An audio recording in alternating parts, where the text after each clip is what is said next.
very informative on my part.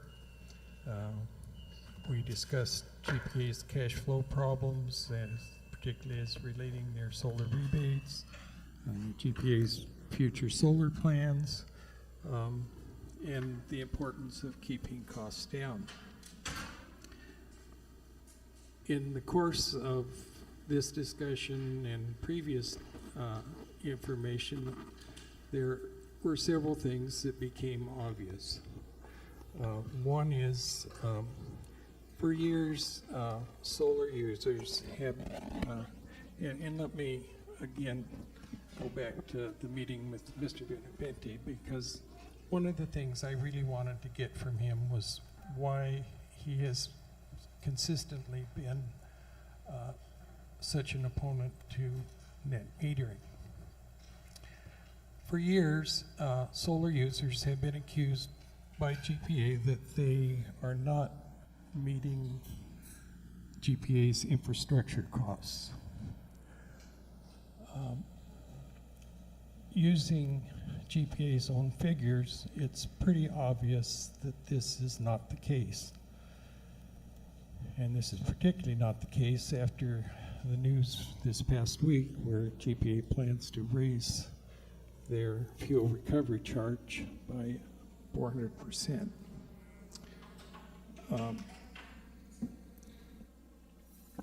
In 2018, which are the latest figures that I have from GPA, fuel costs were about 55% of your cost, and other fixed costs were of the remainder. We also discussed the importance of having schools put in solar units. And frankly, Mr. Benavente did not have any real good reasons to not go that route. I think that you need to look at that carefully. I have three things that I would like to see the board do. One, I would like to see the connection cost, which is currently $15 a month, removed if there are enough excess power credits to cover that. Secondly, I would like to see the way you compute those excess power charges change from a January to December to a October to September, which is in keeping with your own fiscal policies. And if you really want to be nice to the solar community, change it from July to June. Finally, I think that you need to reconsider and renegotiate, or at least rethink whether or not you should be reinstating some form of monetary payback. Currently, it is obvious that net metering makes GPA money, and particularly with your latest attempt to recoup your fuel costs, this results in extreme profits for GPA at the expense of their net metering customers. I would suggest you look at the CNMI's agreement as a starting point. And finally, I think you need to relook at how you look at batteries. Batteries are not a function of net metering or even of solar. batteries should be an integral part of GPA's ongoing rate structures and keeping rates down so that they're affordable to the general populace. I think that there's great danger to GPA if they try to force people to do this privately. And currently, by raising your fuel rates, batteries suddenly became affordable. I thank you for your time, and hopefully I'm not going to have to come back. Okay. Just a point of clarification. Sure. When you talk about connection costs, are you talking about the customer charge? I'm talking about the meter charge, the charge for the meter. The charge for the meter? Yes. Every customer with GPA has a meter. Okay. The net metering meter is a little different than the regular customer meter in that it's a two-way meter, but it's still a meter. Okay. And I think it's an integral part of GPA's So you're saying, cost. okay, thank you. So it's the meter charge. The meter charge. Okay, Yes. thank you. And I'm not saying that you should forgive that. I'm just saying that if the customer has given you back more money than you if you owe them and they don't owe you, that should be washed out. I might point out that, in the year before you switch to your current system where you don't pay anything back, you paid your net metering customers $1 to $2 million, which since then has been pure profit on your part. Okay. Thank you. Thank you very much, Dr. Wang. Okay. Moving right along, back to the agenda. John, you're up. Thank you, Mr. Chair. I'd like to start out with Resolution 2021-12, and this is for the, it's that time of the year again where we have to file with the PUC, the LEAC rate, and again before June 15. So, as we have done in the work session, we do have a presentation for yourselves for the basis for our decision. But just a little history. By around January 2020, and for about almost over a year beyond that, we had to hold the LEAC at 0.1542 because of the high fuel costs, and we have from previous years, which we recovered over time. No, on February 1st, 2020, the LEAC was dropped from 15.1542 down to 0.1344. Furthermore, just March the following month, the LEAC was again dropped from the 13 cents to 0.110039. Then on June 1st, again as a result of the pandemic, drove the prices way down to around close to our fuel purchase was around $30 a barrel for one load of one shipment. On June 1st, the LEAC was dropped to 0.0868, and then that was held until January 31st, 2021, for effective date of February 1st, 2021. The LEAC was increased at that time to start to offset the 45-degree growth in fuel prices. So the LEAC went to 11 cents, which is what is currently in effect.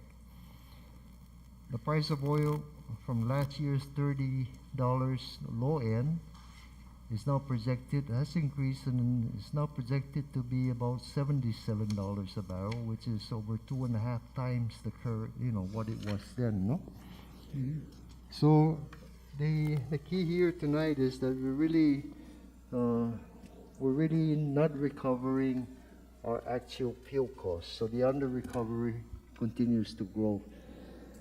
To help all our customers throughout the period, we pulled out from all the cash reserves, about $30 million to fund the under recovery, which is what is expected to be by the end of July 31st, by July 31st this year. So therefore, I will show you the different scenarios, and then I will make a recommendation as to what I will ask the Commission to do so that we can at least at minimum stop the bleeding, or if you will, of the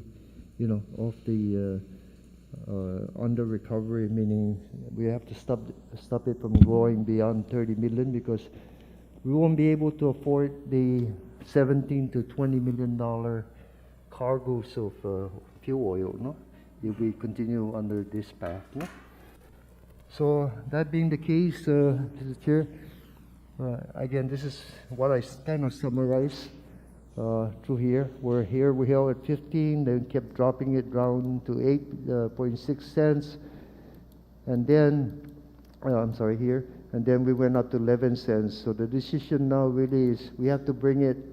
The fuel prices around this time here is about where we are today. So it's got to come up close to this plateau here, Next.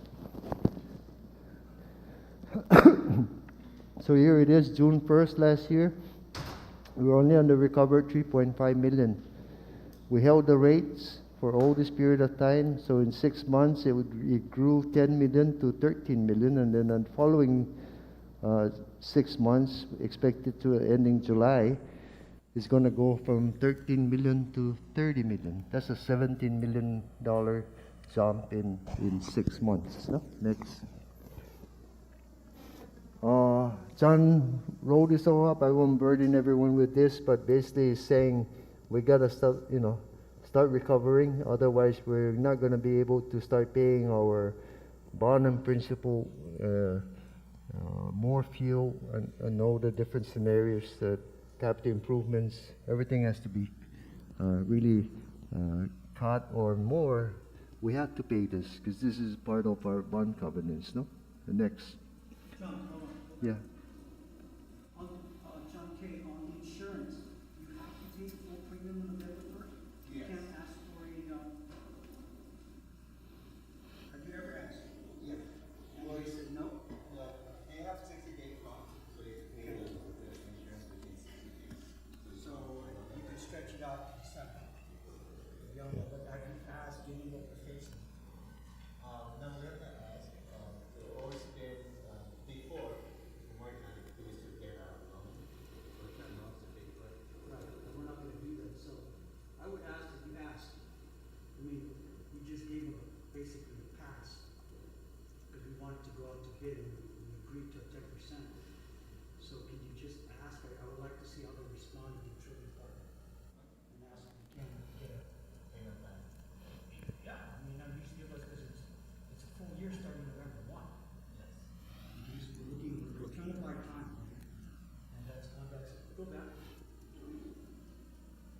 On your capital projects committee, what does that mean? So I'm used to, we always see the purchase orders. Okay. And the projects envelope. Meaning, you're gonna expend the entire projected 8 million within, Yeah, that's purchase outstanding, so we have a purchase order, so we have an obligation to pay the purchase. and you can't stall them. No. That's already a purchase order issued. They're going to deliver within the fiscal year, then the payment invoice 30 days after. So, Fiscal year to September 30th, we're looking, September 30th, some might be carried over, but if they can earlier, it will be over.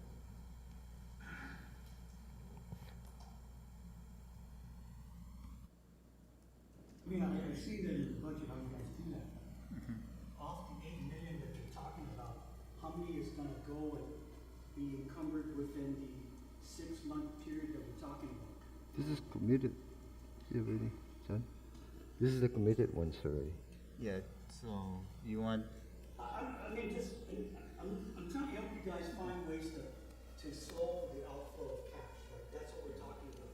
Because you're trying to find cash to pay down the under recovery, Yes. correct? Yes. So I'm looking at whatever your definition of a committed project is. I mean, if you're telling me that the project is shovel ready, ready to go, and they're gonna complete the project within the next, 6 months. really? They're gonna complete it? I don't know about these are POs already committed, meaning, for example, the bucket trucks or for one case in point, no? They're gonna be delivered by a certain date, invoice 30 days after. So that's within either, is this fiscal year, John, or next fiscal year? So depending on the fiscal year that it is, but it's already gonna be delivered, it's all to be done. But this is trying to show really because we still have some cash, no, to address. It's just that if we continue down that trend, that's where the issue becomes maybe because if and I'll show the amount of money. If we even just held the rates at 11 cents now, you're talking about a 30 between for the next 6 months. Forget, not counting the 30 million that's going to be under recovered. You're going to add an additional $35 million just for 6 months of additional. So that's the real issue. There is we need to we cannot fork out $35 million not be able to pay the fuel unless we increase that, or have some other source of funds. No? And, so The PUC allowed up to $10 million. Yes, it just said authorized to withdraw 10 million. And we have not withdrawn yet. there's still 10 million. The 10 million of that is committed to the 30 million under recovery, right? Still a $10 million balance. So that's I think that's the question. Yeah. Yeah. Oh no, we have not charged. Not yet. Until we start pulling, he's gonna pull the 10 million soon, which will start the trigger the recharging of the thing. To recharge the 10 million, it will take 3 years. Originally, the commission agreed to ask the PUC to make that 5 years, but the automatic recharging will bring it back in 3 years, which is about an average of $2.90 for the average $2.90 per month for the average residential customer, which is really a manageable compared to what we're trying to do, no? In terms of the LEAC, right? Okay, Commissioner, about yeah. So here's the different scenarios, no? If we try to recover the 30 million and increase the rate so that the outflow of under recovery ends, the rates have to go up to 20 cents a kilowatt hour for the LEAC, no? From the 11 cents today. If we try to recover 15 million out of the 30 million, then the rate will go to 17.9. If we just try to recover 50% of 15 million, no? So that will be, or 50% of the 30 million, I'm sorry. No, 50% of the 15 million, which is 7.5 recovery here, the rates is 16.7 cents. And if we break even, meaning we just start paying the fuel prices as it is today, hold back any recovery of the 30 million, no, and at least get the utility to stabilize, then we have to raise the rates to 15.5 cents a kilowatt hour. Now that's the baseline. Anything else will just increase the under recovery. The thought is really, as the projections are what they are, the protocols are what the PUC has set up for fuel prices. But, who's got the magic crystal ball, no? So therefore, last time it was supposed to stabilize, it didn't, it continued to rise. this time what is as indicated earlier in the graph, is supposed to stabilize, but again, it could rise. But really, so a safe bet to be will be to recover try to target for 7.5, and at least that will be a cushion to be able to absorb if fuel prices continue to rise higher than the 77. The 77 really is about almost where we are in 2012 and 2013 when we had that was the last big run by the fuel industry in terms of fuel prices. So there is an alternative between 50% and zero, which is a 25% recovery. And we have that scenario here also. That would bring the rate from the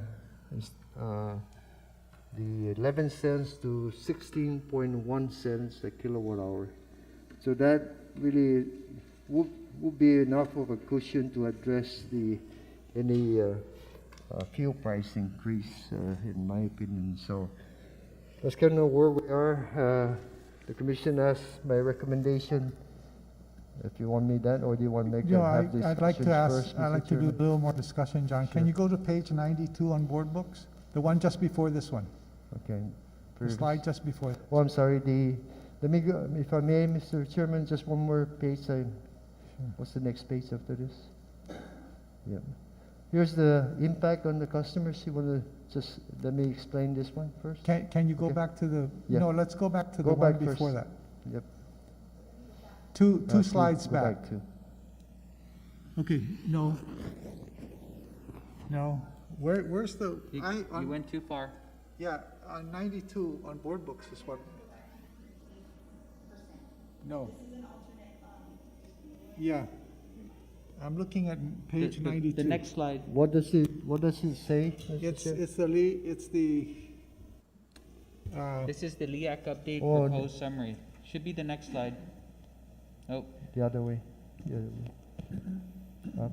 looks like it's missing from there. It's missing. Oh, I'm sorry. Wait, Okay, we're going can back you to go the back, 50. go back Yeah. to the board books?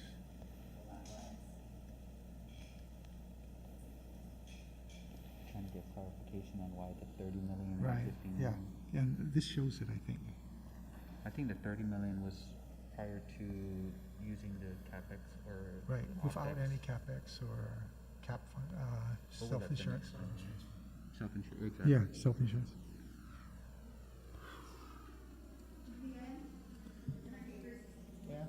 It's okay, why don't we just ask the question? Yeah, John, if you looked at page 92 on your board books. Okay. See, if you look at page 92 on your board books, basically you go from the 15.5 cents, which is no recovery, but it really isn't no recovery. You're now taking and charging the self-insurance fund for 10 million, and you're taking 5 million from your CapEx. That gives you an ending balance of 15 million. So in other words, you're taking what the PUC allowed us to take, the 15 million, 10 from the self-insurance, 5 from your CapEx. And that would leave an ending balance of 15 million, and the rate would be 15.5 cents. That would not recover any more money. You're recovering some money, but it's due to the ability to take CapEx and self-insurance fund. That's If right. you- The self-insurance and the CapEx, $15 million Right. is part of the 30, but we're taking that out of the picture, right? Yes, And because not you're trying to drawing recover it. that, You're gonna draw it. right? Because Okay. if we can draw that down, no? Yeah, what I'm So saying is, therefore, yeah, go ahead. if you Mr. look at the 50% recovery, Yep. you're now drawing the CapEx and the self-insurance fund, the same $15 million, but because it's 16.7 cents, you actually will recover $7.5 million Of the with this 15. rate, of the 15, with this rate, Yep, correct. okay? The full recovery, you're not recovering the whole 30 million, where it's at 17.9 cents. You're recovering $15 million instead of 7.5 with this rate, and you're taking the money from the CapEx and the self-insurance fund. And the real full recovery is the 20 cents. That's 24.4 cents. That's where you're not gonna touch your self-insurance fund, not touch your CapEx, but you're projected to recover the whole $30 million, charging 20 cents. That's correct. That's the one we're looking at, because that really is the gist of what do we want to do. Now, I know you have another column, but let's just talk on this column for a minute. Sure. You know, commissioners, you have any questions? I mean, it's pretty clear, right? Clear to me. It's clear, John, and you know, I think, to me, when I look at this schedule on page 92 in board books, if you do the 15.5 cents, you're not doing anything to get out of the hole. In fact, you are now drawing your CapEx 5 million and your self-insurance fund of 10 million that you now have to start recovering over 3 years. I get that. And you're gonna forego the 5 million in capital improvement projects that you have. I'm saying, for me, I like the other figure of 16.7 cents, simply because you're still drawing the 5 million from your CapEx and 10 million from your self-insurance fund, but now you're at least recovering $7.5 million. You need to start recovering something.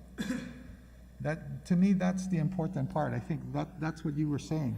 You need to start recovering some of the money. You're not going to recover all of it.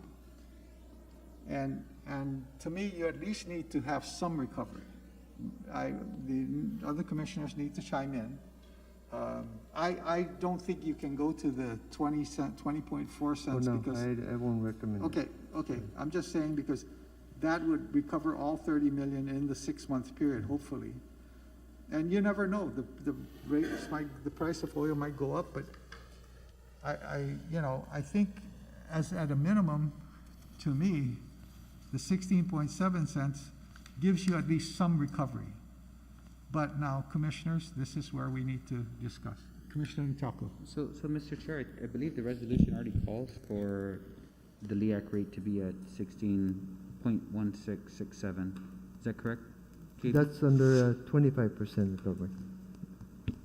There's no. another, The right? current, so you have 2021-12 and 2021-13? No, that's, your current resolution calls for which recommended fuel recovery, John? It's the Okay. Two versions that were submitted. There's Okay. one that has only the 25% rate and one that has the 50%, just based on whatever the commission decides. Okay, the only problem, I only Okay. see one in my packet, Was that the one we corrected this morning? and the one that's in my packet, This one is the 50%, this one's at 12%, right? 15%. But okay, which is John, so, 1611. Yeah, that's a 0.16115 JB. But based on this discussion that we're having, there's two proposals, JB. Which one are you proposing at this Okay, time? no, okay, now tell us your proposal. let's stick with the 0.1675 is what you see up there, the 50%. Right. Right? So what I'm saying is that I could be convinced to, or I can be convinced to go to the 50% between the two, no? Okay, To help mitigate. So that would be 16.1, no? So it's, But we need to get back and have some recovery, like the chairman is saying, so that, it's a 35 Okay. million. okay. John Kim, what would be the recovery with the 0.1611? What would that ending balance be? If you look at page 92, John Kim, Yes. under the 50% recovery, you say that you'll recover 7.5, right? 25%. So under the 0.1611, what would that recovery number be? 3.75 million. 3.75 million. And then therefore your ending balance would be, If we include the bond and the CapEx, I mean, the self-insurance CapEx and the self-insurance fund, yes. It would be If that you much include that, plus it would be about $7.5. $11 million. Okay, under so, recovery. so that's the choice. you know, 0.167 or 0.1611, you're going to be, at the 0.1611, you're going to be at around $11 million in under recovery at the end of the day, having drawn down on your CapEx for 5 million and having drawn down 10 million from your self-insurance fund. Correct, correct. If you move it to 0.167 then you're going to, at the end up with an ending balance of $7.5 million.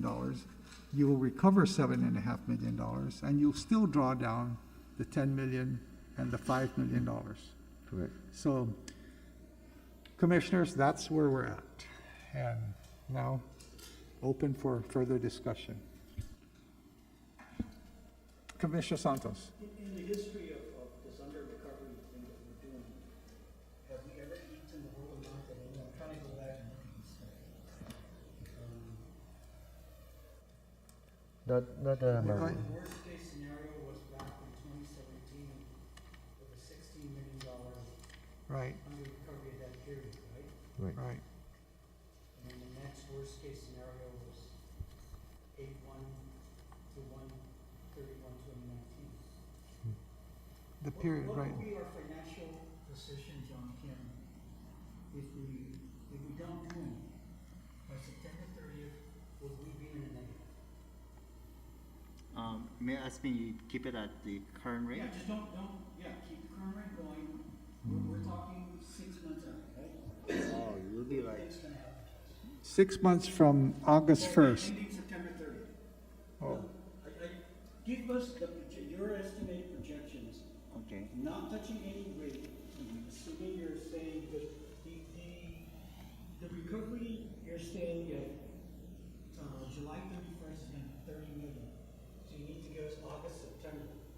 What's the estimated growth that's gonna be there? You went 7 million, right? The under So recovery. our current rate is 11 cents, right? Until, Take us through all the way to September 30th. okay. What's our under recovery gonna look like? About 40 million. So you're estimating, Done with. Yes. My estimate is 35 million for the 6-month About period. 40 million, that's correct. 40 million. A 30% increase in the 5 under million a recovery. month. 5 million a month is What will that do to the financial condition of GP? We're currently at a cash of 47 that we can use. We'll be hurt.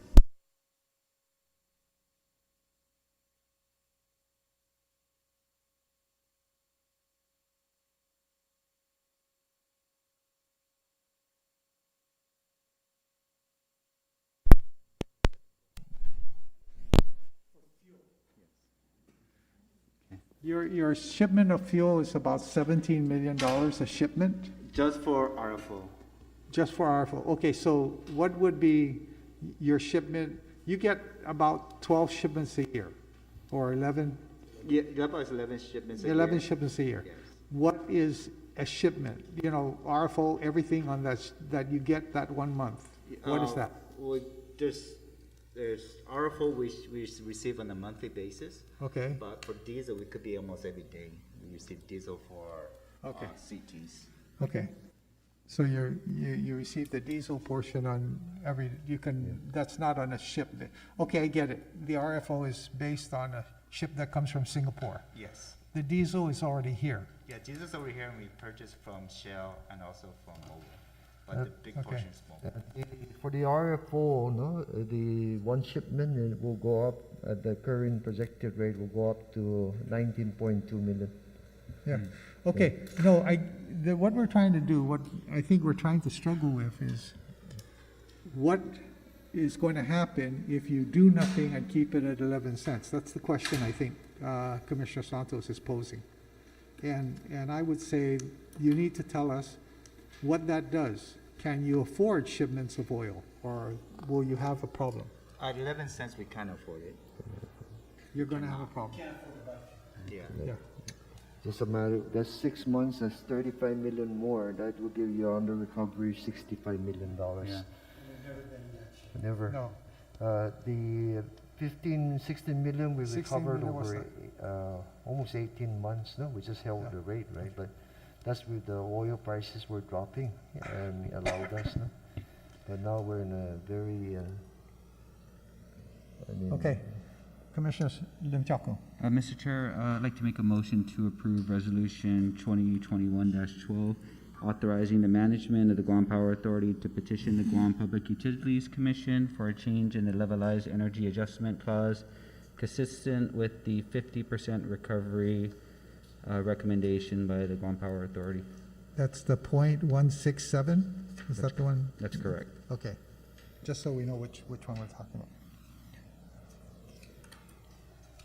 That's a motion. Is there a second to that? Second. Is this starting on page This is on 95? I'm sorry, 96? Is this the right one? the resolution. That is correct.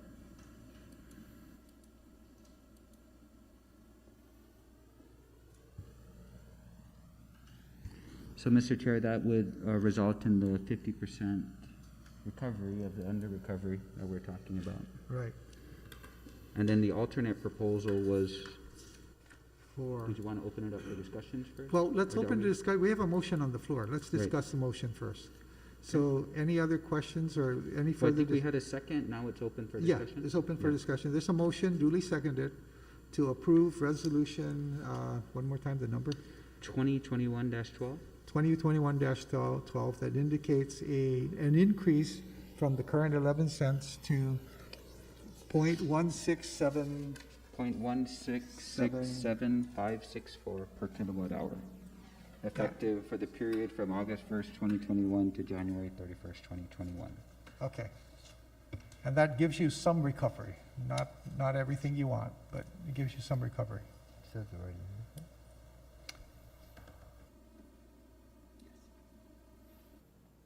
John, that's a 25% recovery, right? 50%. 50%, okay. So that recovers 7.5 That will million. at least will begin to recover. Yes. By the end of the period, we'll be down 7.5 million That's from correct. what the under recovery is. correct. Okay, Correct. okay. Now that that's clear, do we have any further discussion?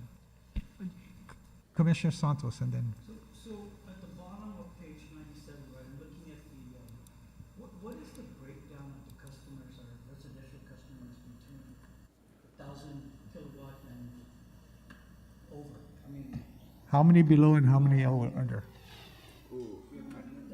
Yeah, Oh,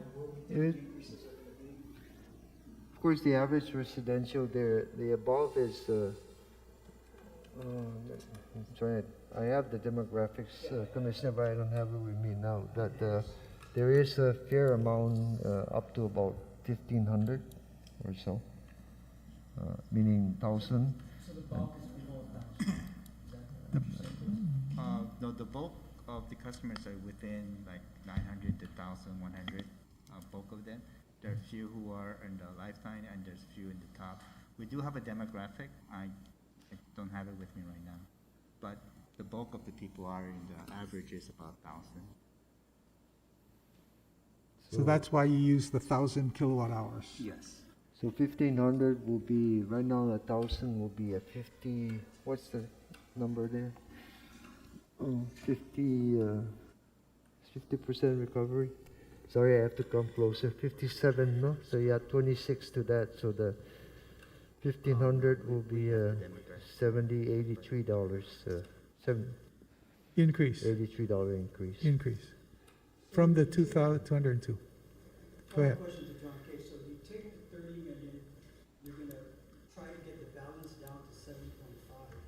You're gonna stretch the payments out to how far out?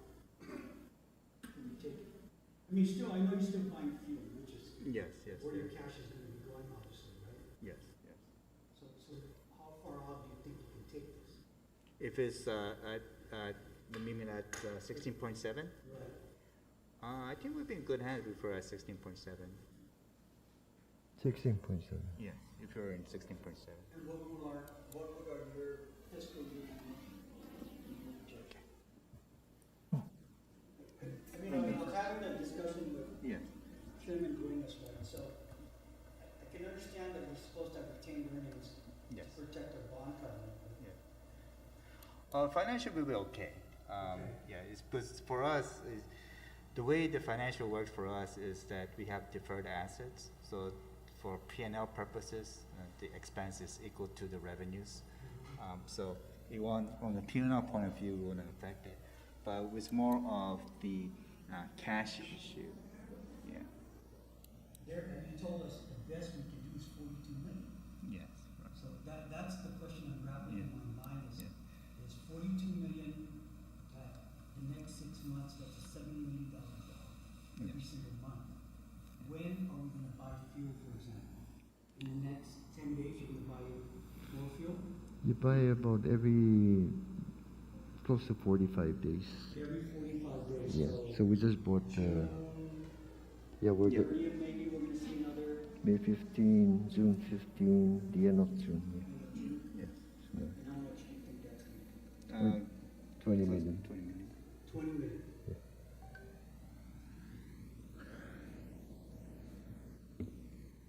So what, I mean, here's a budget question, right? Yes. Are we ready to start freezing or ready to stop?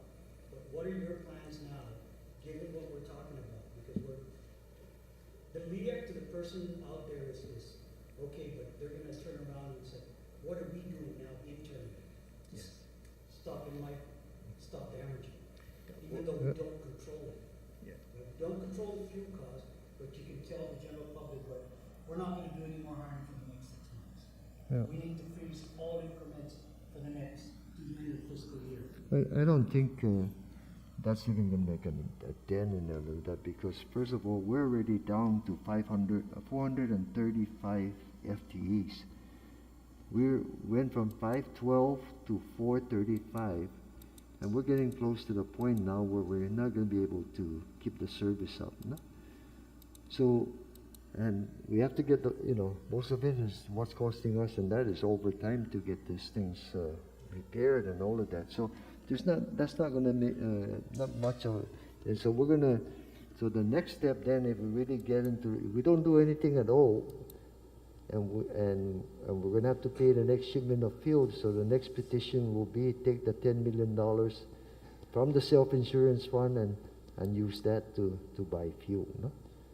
But that's the immediate, that starts to help you over, for some months, right? But the budget itself is already lean.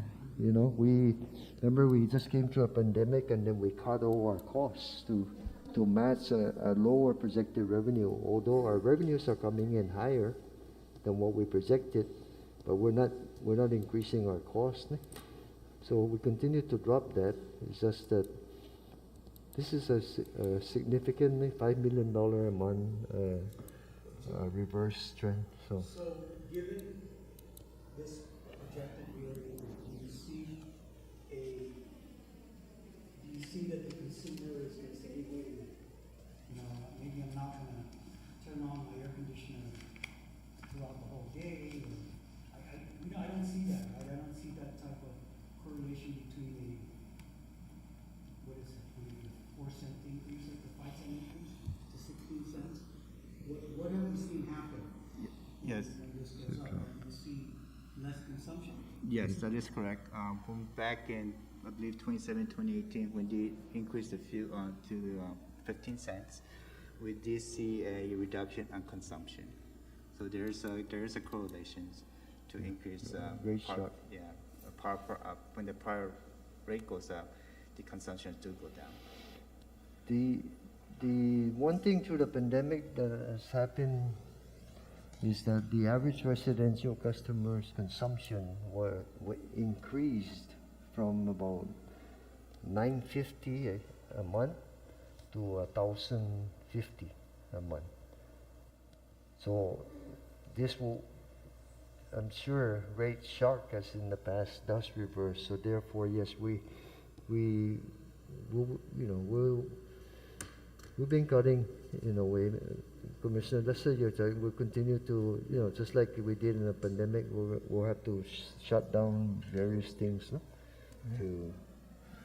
Commissioner Martinez, you had some questions. Actually, Francis did ask the question on Okay. the process. I just wanted to find out on the self-insurance, Is it gonna go up, or the premium for next year, or the?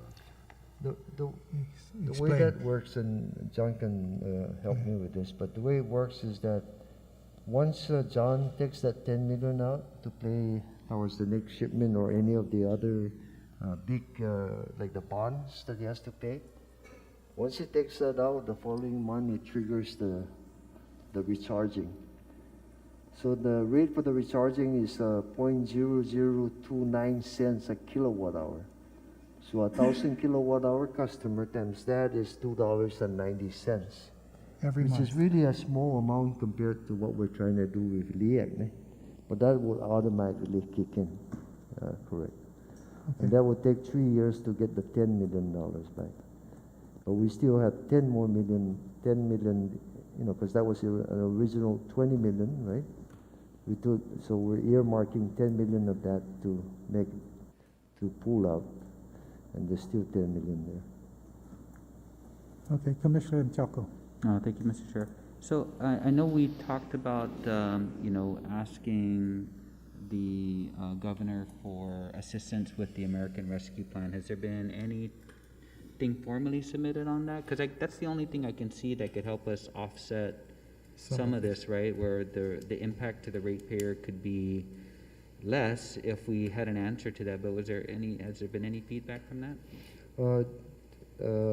I did have a meeting with the governor today. Again, it's a regular meeting in various, and we did discuss the LEAC, and I tried to explain the different magnitudes, similar to what I've explained here. And so, I know she was interested in trying to help, but right now, like I mentioned to her, I need to move forward with the commissioners, right? Yeah. To determine what is in the best judgment is the way to go, and then move that to the PUC. She does know that there is a time lag, that we're going to bring in the decision before June 15, then the PUC works over that and makes a decision by the end of July. So between now and July, she could take some action, on this scenario, but we need to kind of set where we're heading, Could you withdraw the petition past July? I mean, if in the event the governor was saying, yes, we can assist, what is the mechanism or process to withdraw a petition in the event that? Well, we'll just ask the PUC to to put a condition on their decision, so that if there is some replacement of revenues for the shortfall, then GPA can cut off the so-and-so. Yeah, John, Yes. just for clarity, I like Commissioner Mchako's question. What happens, is it not right that what happens is you have to provide updated numbers in July, just before the PUC gets to their meeting. Correct. So if the governor were to take an action, then what would happen is they would inform the governor in an update, and the PUC would take note of that also. And if they gave the PUC an update and said, by the way, we've received a commitment to fund us with 7 million, 5 million, 10 million, whatever that number is, they would update their numbers, which then the PUC would rely on and could change the rate. Okay. Okay? That's the way that would work. So then I think it is prudent that we move Oh, yeah. forward With the motion with the on, motion, pending, potential relief from the American Rescue Plan, and it could help mitigate some of that rate increase if there were funds that were used to help. pay down the Yeah. under recovery. and there is a period of time where the governor could, if she wanted to, if there was a possibility, could help. And we have some time. Yep. Okay? So that is a possibility. And she's quite interested. We're going to have another meeting next week or so. So So she's basically, very interested in Okay. joining us. Okay. Commissioner Mchalko. So basically, Commissioner Martinez, your decision to vote in favor of the motion at the 50% recovery, knowing that potentially the governor could assist with, paying down some of the under recovery. When it gets to the PUC, they could take that into consideration, maybe not maybe not adopt our Our resolution, proposal. but reduce the LEAC, based on whatever pay down the governor was able to assist with, right? So, I personally, as a commissioner, feel comfortable moving forward with the motion in anticipation of that. Either way, we have to do what's in the best interest of the utility to make sure that we don't continue for that under recovery to increase. Okay. Any further discussion? I mean, all our decisions are hard decisions. We don't have a way. You need to understand that at the end of the day, we have to have fuel to operate the plants. That's a necessity. So, I'm in favor of this motion. Is there any further discussion? Are we ready for the vote? Commissioners? Are we ready to vote? Nothing further from me, yes? Anything further? If there's nothing further, you want to call for the question? Okay. Based on the motion, duly seconded, to approve the resolution, all those in favor raise their hand. All right. Okay. Okay. Four aye votes. The motion's approved.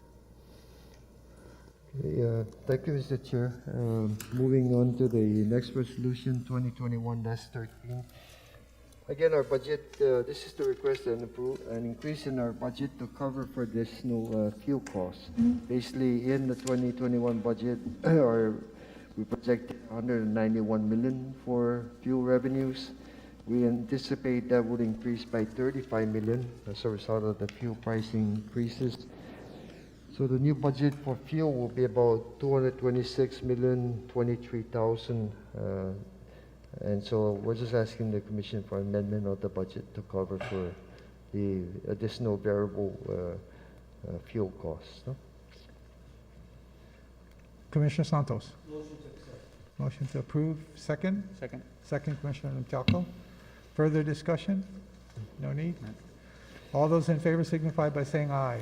Aye, opposed, nay. Motion carries unanimous. 4 votes. Next, John? Thank you, Mr. Chair. The next resolution is the, I'm sorry, it's just one more, Mr. Chair. Your EPC consultant. Yes, I'm trying to find it. Oh, here it is.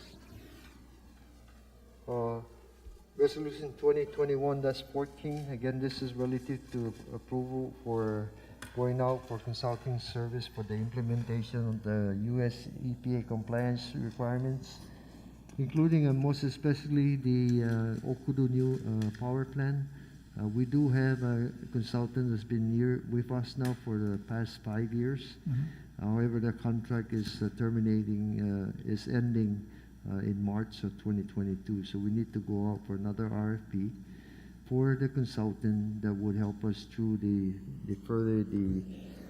review of engineering drawings and construction management for the new power plant, pipeline, and any other things that are related to the to our future fuel sourcing, including such thing as the natural gas. No, looking at some of the, and again, all these contracts will come back to you, but we need to start the process by going to the PUC and getting their approval, and then proceeding with the RFP process.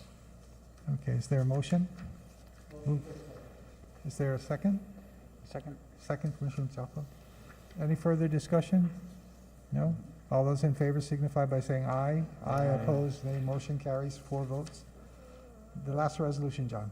Thank you, Mr. Chair. Last one is the GPWA combustion turbine. As I mentioned the last time on May 14, we had a failure of the combustion turbine, and therefore, it's really, the combustion turbine is critical to the system. We have the presentation. Very good. I think towards the end, the Chico. Yeah, there's a presentation. Yep. Should be towards the end. Here we go. Next. Here's, again, just to give you some information first. As you can see here, the red is, the blue is 2019, the red is 2020, and the green is 2021 fiscal year. As you can see, our growth really is now covering 2019 growth.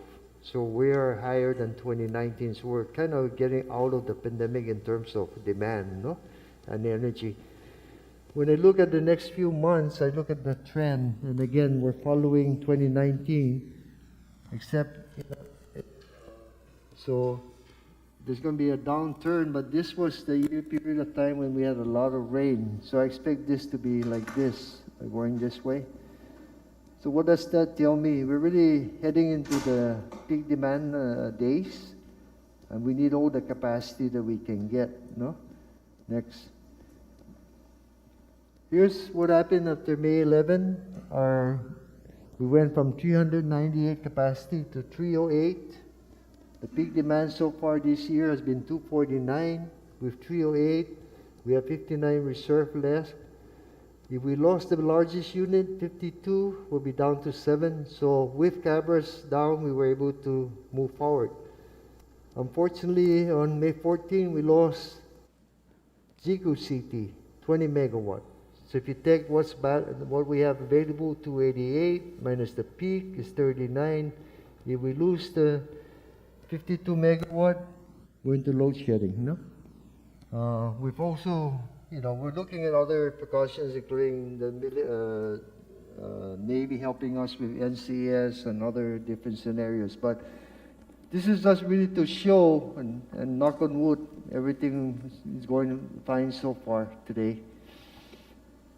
This is really to show that the GPWA combustion turbine is critical to us for now and then until the new power plant goes on the line. And with growth coming in military, we need to get those machines back. So as I have shown in the work session, Cabras 1 is going to come back, is proceeding quite well. We'll get it back before June 14. Right, Melinda? Yes, that's right. June 14. So now we have to get the GPWA combustion turbine up as soon as possible. So therefore, we've worked out and got proposals from General Electric for a machine that could be shipped over as soon as possible. Take reps to get here to help us to remove and install the new machine. And it's an exchange program where we take the old machine and give it back to them. And that's what they use to try and keep the costs down for future machines, no? Next. So GPWA CCU, it tripped.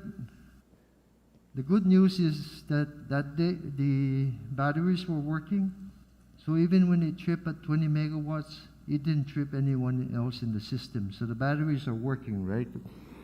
The turbine determined to be inoperable due to damages within broken pieces within the turbine.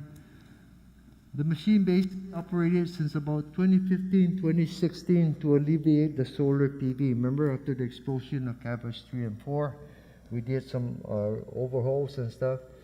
But since 2016, these machines have been every day going up and down, up and down. Every time the clouds come over, there's a lot of stress on the machine for the past 5 years, no?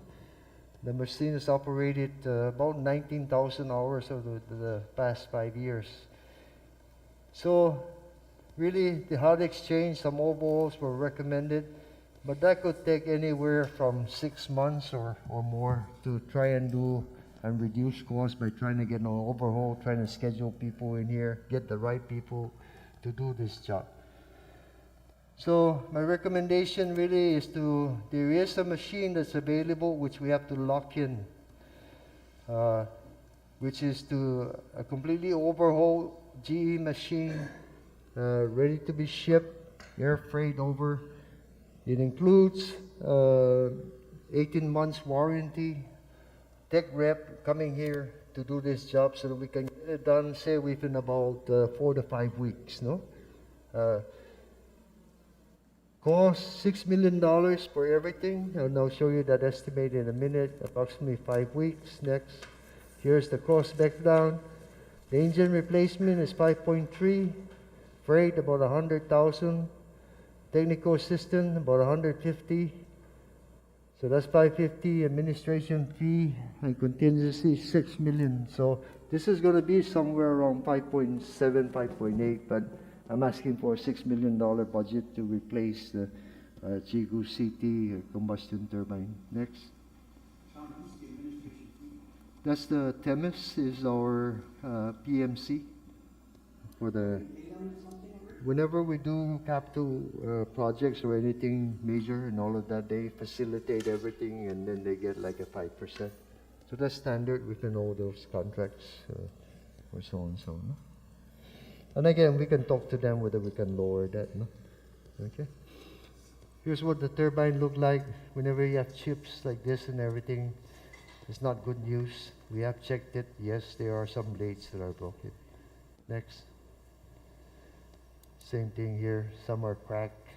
So really, my conclusion to this is a case study of renewables and what it does on combustion turbines. You don't see this type of thing happening in a lot of other places. And why? Because you have a lot of generators running, just come up just to add the load. There's a lot of others that are taking a share of this big renewables. Here, since those units, the renewables came on, every day from morning to evening, these machines have been taking the shock. And I've shown you the curve. Every time that PV drops, this machine comes up. So, in my opinion, this is a lot of stress in all the machines, and that's why they're like this. So that's the case before you, Mr. Chair. I request your approval so I can get this critical machine back. John, the And- only question I have is, and maybe our attorney has to answer it, is does this need to go to the PUC? Yes. Yes, and so what we did is, I filed a draft petition last Friday with a copy of the draft resolution, and he has proceeded to ask us questions yesterday and today, and we gave him the background for you. So for you the think use you're of- going to be on the meeting on Thursday? Yes, That- he's That's advised the us that he plan, will. Mr. Okay, Chair. Is okay. No, that's the only thing I, unity meeting on Thursday. for I didn't decision. see in the resolution Well, and and the it was, resolve. and it was not originally on the agenda. He put it on the final as an extra item on the agenda for us. So you need to clarify the resolve section, that you're going to go to the PUC. If you look on page 163 on board books, you should all be on the same board books page, guys. Yeah. 163, the resolve section, does not have the general manager authorized to get approval from the PUC. It's on, Or maybe I missed it? on page 2, Mr. Chair, lines number 8 through 10. Does say, subject to the review and approval of the Public Utilities Commission. Yeah. Where's that? Page, Oh, I'm sorry. On line It's 9. It's on the top. Yeah, you're right. Okay, my bad. I'm sorry. I was looking at the 2 points on the resolve, 1 and 2. Okay, is there a motion on this resolution? Move, Commissioner Santos. Is there a second? I'll second. Second, Commissioner Mchako. Any further discussion? Commissioner Mchako. So JB, you said air freight. How large is this unit? It's like The size of the table? it fits in an airplane. Fits in a plane? Sorry, it fits in the airplane. Plane's I'm sorry, pretty it comes in like a container, Uh-huh. and it fits. It's not very long. It's not very long. I think maybe 10, 15 feet. Hmm. And then so what you do is you take the whole machine out, just like the airplane. You know The jet engine on the the jet engine of the airplane, something like that. It's a little bigger than that because this is 20 megawatts. Hmm. So they're going to ship it in that container, and then we take the old one. They take it out, put it, and then we ship it back. Okay. Yeah, yeah. And then I know during the working session I had asked, what are the typical lifespans of these units? Because this one's what, 5 years old? That's right. And This was it a one's re- 5 years, 20,000. Some others can last 20, 30,000 hours, 40, depending on it's- the type of service. So it's either or, it's like a number of years or the number of hours, That's correct. and So- so it's right around its useful lifespan? You can get a combustion turbine up 40,000 hours, but it really depends on the duty cycle, no? And the use. Here, like I said, what I'm going to plan to ask GE after they take the machine back, not before, is to do a case study on this machine. Because this machine has been subjected to renewables, no? Up and down, which is, you know, it's an evolving thing. And for islands like ourselves, we use the Jigu and the Machechi as the spinning reserve. Now that the batteries are on, the batteries are the one that are absorbing this thing. So I expect these machines to run longer. And I expect that I'm putting my fingers crossed that Machechi doesn't have any issues like it did in Jigu. No? The good news is that even if we decide, and this was one of the questions we were asked, is that even if we decide to retire Jigu down the road, you can still take that engine from Jigu and put it into Machechi, or take it out and store it as a spare part for Machechi, because Machechi is going to be here for ages, no? Because it's in a building and in a... Those are the same kind of units, in other Same words. kind of unit. Same kind of So model. this won't go, you know, it could be utilized for Machechi that could be around for another 20, 30 years, no? And Machechi wasn't one of the ones you had planned on decommissioning when the Ukudu power plant comes Really, up? Jigo was one that I was thinking about because it's an outdoor unit. Yes, no, But Jigo is I'm sorry, Machechi is within a building next to the sports center. And so this has value where, you know, it'd be a lot less, maybe a couple 100,000 you pull that, 100,000 is all it's going to take for this job. You pull the other one, put this in when you need it, no? Or so you don't. That would be around for your reserve for a long, long time. Any further questions? No? All those in favor signify by saying aye. Aye, opposed, nay. 4 aye votes. So, Mr. Chair, I could go through the GM report, or I can pass. The only update No, we I have pass. is that the. You have it in the board books. We'll ask you questions. Okay. We'll send you an Thank you, email. Mr. Chair. 5-minute recess. Yep. 5-minute recess. Yeah. Let's go to that. Oh, the rate? 0029. For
proposed resolutions.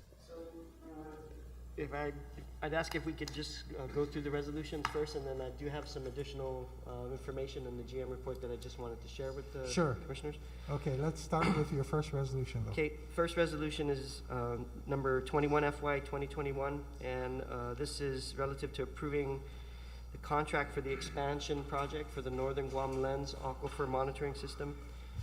If you will recall from the work session, this project is OEA grant funded, and the objective is to provide for new observation wells within the Northern Guam Lens Aquifer, 7 new monitoring wells in several subbasins within the aquifer for which there is very little data currently being collected.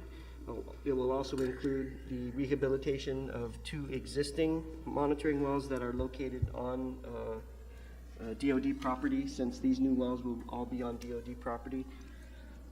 And the locations are in Northern Guam on Anderson Air Force Base, the Naval Computer and Telecommunications Site, and the Naval Communications Station in Barragata. The construction is expected to be completed by October of 2022, and as I said previously, this is all OEA grant funded, or now the Office of Local Defense Community Cooperation. And this project is urgent. It was previously bid. We did have approval from the board to move forward with that award. However, the contractor withdrew, and so therefore we had to put it back out to bid.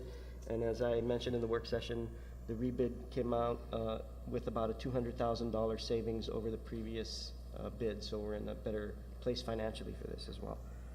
Okay. Is there a motion? Motion to accept. Motion to accept. Is there a second? Second, Commissioner Martinez. Discussion, Commissioner Mchako. I was just gonna proffer the motion, but Oh, that's fine. okay. Yes, no further Uh, questions. Any questions? No questions? All those in favor signify by saying aye. Aye, opposed, nay. Motion carries with four ayes. Next. Next resolution is 22 FY 2021, and this is seeking approval of an additional task order and an amendment, number 3, for our IDIQ contract for professional project and construction management services. GWA currently has a IDIQ contract with Brown and Caldwell.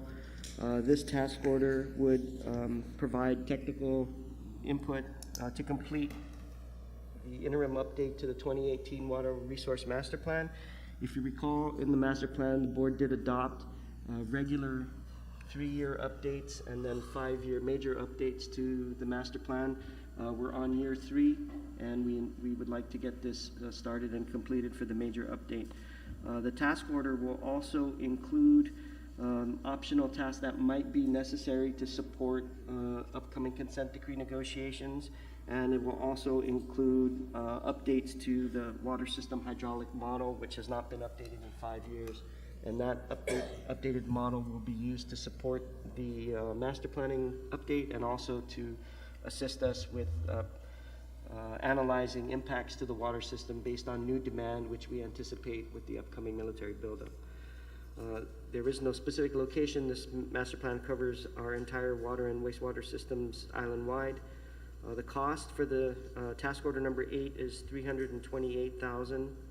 We're seeking a 10% contingency of $32,000, and with the existing task orders that have already been authorized and the contract amount so far at $1.9 million, this additional request will put the total IDIQ contract amount at $2.296 million. The previous task orders have been funded primarily through SRF funds, but this new task order will be funded either from bonds or from GWA revenues or IFCIP. Okay. Commissioner? Motion to approve Motion to approve. GWA Resolution 22-FY 2021. Is there a second?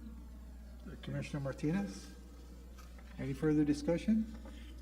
No further discussion? All those in favor signify by saying aye. Aye, opposed, nay. Motion carries with 4 aye votes. Next resolution is number 23 FY 2021, and this is seeking an amendment to the contract with JMI Edison for vacuum regulators and parts, which are used for our island-wide production chlorination systems. We do have a base contract with JMI for this type of equipment and material. It is used to improve the reliability and safety of our chlorination systems, which are in place at our over 100 operating well sites, and also at the Ugam Surface Water Treatment Plant and our spring sites. The proposed purchase is necessary to keep good working inventory, and also to provide for the upcoming 2 remaining option years on this contract. So the amount we are seeking is, first of all, a $20,000 ratification of $20,000 in expenditures that were over the previous CCU approved amount, and then for the prospective fiscal years, the prospective option years, $256,000 for the first year and $492,000 for the second year during fiscal year 22. So the total contract will be increased to an authorized amount of $1.587 million. And this is an O&M requirement. It will be funded by GWA revenue and internally funded CIP. I would point out that this is also, the chlorination system is a requirement of the court order. And so although we are exceeding the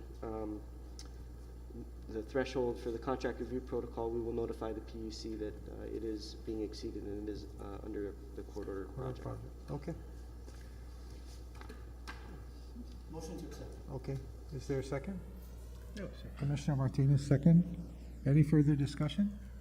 No further discussion. All those in favor signify by saying aye. Aye. Opposed, nay. Motion carries with 4 aye votes.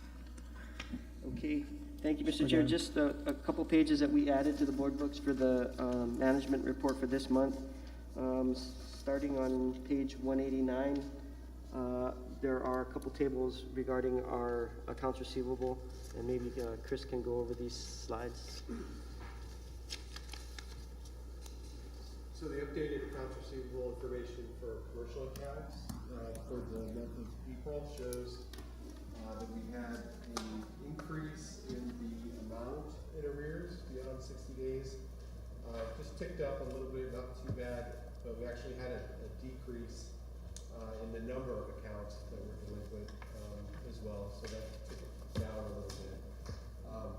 Compared to pre-COVID, we're about $2 million in arrears higher than average, and about 1,400 accounts are higher than average that are delinquent beyond 60 days. For the commercial accounts, it's actually looking pretty good. We had decreases both in the number of accounts that were delinquent and the amounts owed, as well as compared to pre-COVID, we're getting close to the regular averages of accounts in arrears for commercial accounts, but the number of accounts is still about 100 accounts higher that are delinquent than the pre-COVID. Out of a total of how many again? Excuse me? Out of a total of how many commercial accounts? Total commercial accounts is approximately, let's say around 2,600 maybe? 2,600, so you have 100 Right now it's 150 that are delinquent, delinquent, yeah, okay. and that's about 100 more than the average. It usually averages. About 50? Okay. Next slide. We did want to highlight to the board that we are conducting some public outreach for our FOG program, and this is an effort to keep fats, oils, and greases out of the wastewater collection system. Even though we have a program established for coordinating with food service establishments, we're finding that SSOs are recurring because of fog in the collection system in residential neighborhoods. So we're running a pilot program at the Dedito Mayor's office and our Upper Tumon office to collect fats, oil, and grease. And so far, we've kept close to 200 gallons out of the collection system. And so we're hoping that this continues to show some promise. And if we can find the funding, we will advance this. Out of curiosity, what do you do with the collected fats, oils, and grease? We're going to pay for the disposal for this, but with the new technology that we're installing at the Northern District Wastewater Treatment Plant, the sludge digestion equipment operates at such a temperature that it can handle the breakdown of this. Ooh.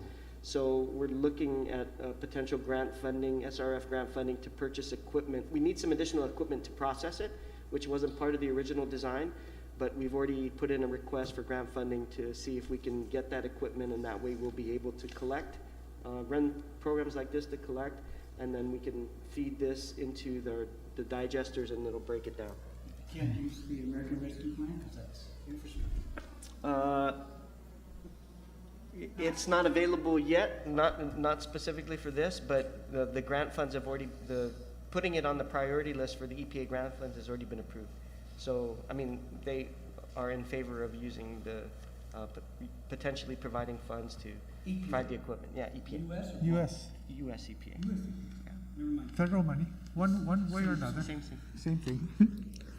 So that's one thing we wanted to highlight. And then the other thing we wanted to highlight is, you've seen lots of pictures of us doing pipes in the ground, but we are now conducting the diffuser installation Installation? under the Oh, OEA great. grant program. And so we wanted to just walk you through some of the Wow. activity on this. So this is the working vessel that came in from Seattle at the port, loading some of the equipment. The next slide, you can see this is one section, 100-foot section of the diffuser pipe. We have 4 of these that were stored at the Northern District Wastewater Treatment Plant. So they're loading it onto the deck of this working vessel. And then the next slide indicates the view from the control of that vessel. You can see the deck is loaded with the diffuser pipes, and then also those little rectangles, stacks of rectangles that you see there are articulated concrete block mats, which are used to anchor the pipe. That was the design solution that we came up with, which was the most cost efficient. That's going down too long, I mean, 2 levels point down. Yeah, so this is leaving the port, and you can see from the next slide, it's leaving the port. And then this is a view from Tengisan Beach of the ship coming into the work site, which is about 1,000 feet offshore, I think, about 100 feet down. And so this is a shot of them unloading the first section of diffuser piping into the water. And then you can see on the left there, that is the existing outfall. So when it was directionally drilled, it came out of the ocean floor and it stopped, and it was just, like a hose. An open pipe. And so these elbows that you see that turn it to the right, those were installed as part of this project at the beginning. And so now they're lowering the pipe to position it to align with the existing outfall. And then the next slide, you can see them making that connection underwater. So one of the most expensive aspects of doing this, besides getting the ship here, is getting the dive work done. And this is the least labor-intensive way to anchor these systems. So that's one of the reasons why we chose that articulated concrete block mat. So Miguel, what are those things like that are coming up on the pipe? So Is that the diffuser? that's the diffuser. It's called a tide flex or duckbill valve, and so it's flat when there's nothing coming through it. But when the flow comes through, it opens up, and then it spreads the flow out over the entire length of the pipe. And So there's 4 100-foot sections that are going in, 400. and there's already 2 in. I think they might have started number 3 today. How deep is the water here? I want to say it's 140. 140 feet. Wow. So the next slide is. Are they filming this? I think there is some video. They're going to take video at the end, so they have to do a video documentation of the whole alignment to guarantee their work, and then before we release the payment at the end. So this is them lifting the articulated block mat off of the deck of the ship, and then the next slide you can Anchors the pipes down? yeah, you can see Oh, it just goes on top of it it? just goes on top of it. So we looked at other options like prefabricated concrete saddles and then dropping them down, but they were so massive and there would need to be so many of them, and each would need to be individually bolted. Bolted down. It greatly increased the dive time or the number of divers required to do this work, and which drove up the cost. So this was a lower cost solution that made its way into the design after several iterations. And it's an existing design, so it's been deployed in other Oh, yeah. projects? It's been tested, yeah. Actually, this was one of the ideas that the contractor gave us when we were negotiating to try and reduce the costs. So it shaved a couple million off of the final price of the project. So this is the first one that they use, and you can see the diffuser there standing up. They got a float attached to the top of it just so that everybody knows where it is. And then this is what it looks like from the side. And this is completed and in place. So that's all that it will see, and this is sufficient weight. Once they're all installed, it's sufficient weight to keep the pipe in place, even in the storm surge associated with the largest typhoons. And there's one of those per 100-foot section, or No, they go in there's- between every diffuser? I think they go in between every diffuser. And so that's the final picture we want to show you. It's in progress. In water work, this started, I think they've only been doing this for a few days, and they hope to be done with all of the in-water work by the end of the week. And The end of this week? End of this week, and Oh, the that's fast. vessel departs back to Seattle early next week. So where are we at in terms of project? This, by the time they finish, the only thing, laying at the end of this week, the only thing that's left to do is so the old outfall, that, was disconnected, we reconnected it so that we could divert the flow to the old outfall and stop it from coming out of this so they could do the connections. So after everything's in place, then they go and they, remove that connection, turn off the old outfall, and then everything goes to the new one. They complete the video documentation of everything in place, and then they'll be done. So the on-water work will be completed by the end of the week. The project should be completed shortly thereafter. So there was a lot of planning, but once all the pieces came together, it's moving fast. And that's why I wanted. When do you think it's gonna happen, this whole, I mean, when did we visit that guy at DC? Your big boss, Tim? Oh, Mr. O'Brien, Yeah, 2017, I believe. 2017? Yeah. So this will be done. When this is done, that'll make 2 of the projects that were funded by the grant done ahead of the deadline. We should get the wells done slightly after the deadline, and then the Northern District plant was scheduled up until a couple months ago. We were going to meet that December 2021 deadline, but because of COVID, that might slip a few months. And that feeds into this diffuser? Yes. But when the Ukadu power plant comes on, oh no, that's just the Taking the wastewater. okay, the taking water. the We're going to okay. take a portion of this water Right? and run it through it's the- gonna get through additional the- treatment, and then it's gonna be used for their cooling water and then sent back either into the diffuser, under a different permit, or back to our plant. We're trying to work with them to figure that out right now. Mr. O'Brien's still there? Yes? I mean, I will share with you, I was invited to attend a meeting with Miguel to meet this. He's the head of OEA. I mean, he just flat out, I guess Miguel and him have a great relationship, and he just looked at Miguel and said, I'm glad you're here, just tell me you're on budget and you're gonna be on time. And those were his only words. Like, I said, wow. Cut, no. There isn't any, I think he added, there isn't any more coming. Yeah, money. Oh, yeah, that's it. No more money. Money was, yeah. One of the few feds, I guess, that get things done, so. Nice. Wow. I always, we get these visits from the military guys visiting our hospital right as part of the base. And I said, well, the good news is that your base will not open until this, because we can show them where the wind. Yeah. Until that thing over there, all those cranes, they get that thing working, then we can say Camp Losses. Uh-huh. It's Because, official. yeah, they come and make the visit to see what's going on, so wow. That's pretty cool. Amazing. Are you Yeah. gonna have a ribbon cutting service? Yeah, Are we gonna do the ribbon cutting underwater? yeah, everybody get a scoop of We want it out in the ocean. Actually, on the barge. barge. There you go. Water's good right now, right?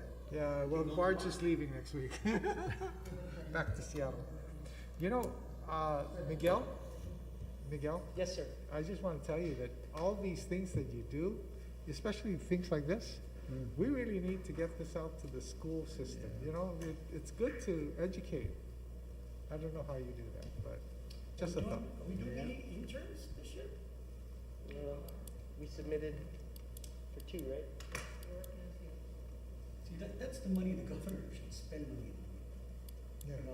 Start a true summer intern Intern program that, put kids in here for 6 weeks, whatever school's gonna start, I'll go down to some politics.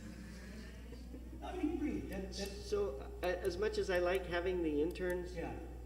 what I really want to do is establish a cooperative education program where they work for us for a semester and they get credit for it and we pay them, but they work in our engineering and our operations divisions, and then once they're done, then they have a pathway to come into the organization.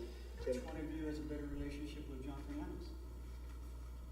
I can tell you right now, GCC, I don't know about telling you. Yeah, he's still mad at me for taking me, so I try not to make that comment. I know GCC will always be open to something like this. Oh, yes. Okay, so they're, because we've done stuff with that in the hospital, but you're thinking in the high school level? What's, The cooperative education yeah, program? you need to tell me where you guys are gonna go. No, with I'm this thinking School of Engineering. Oh, you're going up there already?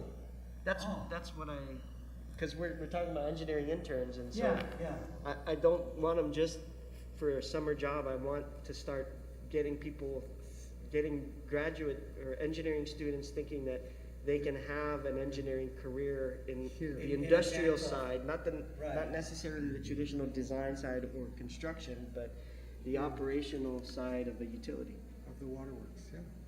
Perfect. And this is at the School of Engineering at UNG, yeah. So I've had a couple conversations already. They were open to the idea, but we have not firmed it up. But that's kind of my plan. Well, we're gonna say a prayer. I'm gonna say a Yeah, prayer. interesting, okay. Good. This is exciting.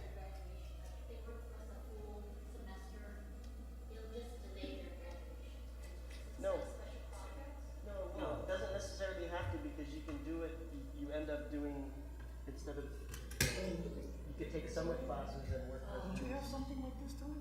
Okay. Graduate to something program? I know they exist. I mean, the only one I know of is GCC, because we've seen it, right? Or So, they've tried to engage us on the, I'm only familiar with it because I had to do it when I was in college. Not Right, because I right. was looking to gain experience, but because I was poor, starving student. I mean, Okay. Yeah, GCC can probably, I mean, if you want to start at the high school level, you could probably. yeah, no, I thought that's what you're leading, but if you're leading it for a student that's already In its example, journey. thinking, yeah, that's, you gotta go. I mean, we might be able to do both, but my Right. point, I Start thought we here. would focus on the The engineering. quicker one, I'll tell you what Tully just said. Okay. The GDO East Coast. Move to adjourn, Mr. Chair. Move to adjourn. We're adjourned. Thank you very much.